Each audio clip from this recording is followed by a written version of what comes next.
As you can see guys, nanglambat na naman kami ngayon. Ayan! Ayan, kasama ko dito Pugo. O, di ba? Ayan, ang isda. O, ayan. Tinatanggal sa lambat yung isda. O, ayan o. O, mga buhay na buhay pa guys. Tingnan o. Kakaahon lang ng isda na to sa dagat. Ayan no. Yung mga danggit na yan guys. O. Tingnan mo guys. Buhay na buhay pa.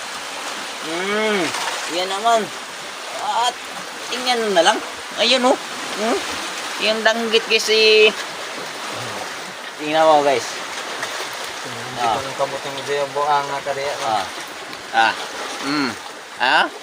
Naka-smile pa oh. Ganyan dito yung isda dito sa amin guys. Maroon